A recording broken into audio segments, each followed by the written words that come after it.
Well, Stephen, I think the problem is that possible, given the way that these things emerge through social media, and people, there is a momentum now behind the protest. So whatever you or I say, it is going to happen. Now, I think that do you think it should happen? Needs to be taken of exactly of what you've said, Stephen. I don't have an issue with what you've said. But can I just and John, can I just be clear then? If they came to you for advice, would you be prepared to advise them not to hold it on a Saturday? Well, my advice to them would be to do everything within their power to make it as peaceful and unobtrusive as possible in terms of the city centre and shopping.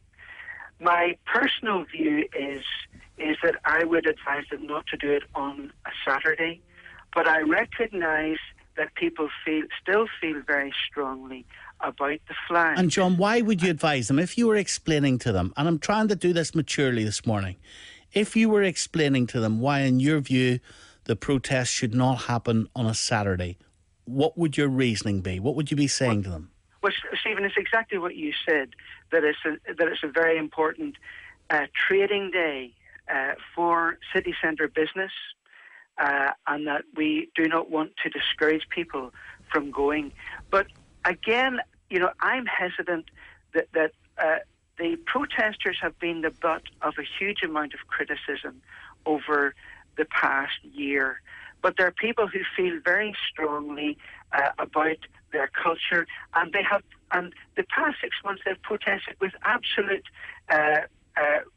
recognition of the law. They've protested peacefully. There's been no violence associated with it, and I recognise the right to do that. Now, if you ask me personally, my personal view is that they should do it on a day other than that Saturday.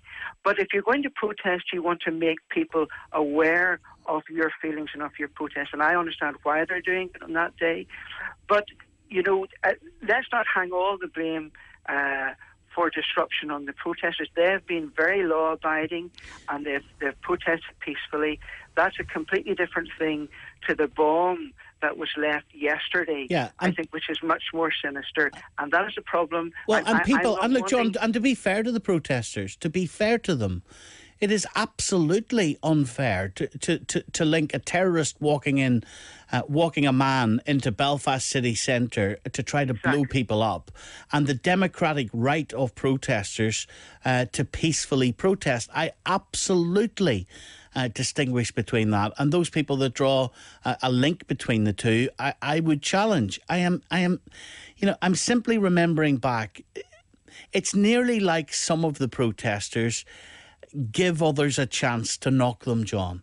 In that, if you're going into Belfast city centre to protest, why would you want to cover your face with a mask? Why would you want to cover your face, not with a mask, sorry, with a scarf? Why would some of them want to do that? They're allowing their opponents to kick them when it's not necessary. Is that not fair? Yeah, that's true. And I think loyalism needs to take a look at some of the tactics that have been employed. But but young people are inclined to do things that are irrational and that are unhelpful. But I have to take my hat off to the protesters and say that they've been consistent, they've been lawful, they've been peaceful, and they have been consistently making the point that they do not feel that their culture is given parity of esteem and due respect. So I take my hat off to the way that they've conducted themselves over the past 6 months, and the perseverance that they've shown and the dedication that they've shown to it. But as an identified with them as a loyalist, we have to make sure that our people behave in a way that is appropriate and that doesn't damage our cause. And some people have behaved in a way that has damaged our cause. And John, is it your personal view or the PUP's view that the protest should not happen this Saturday?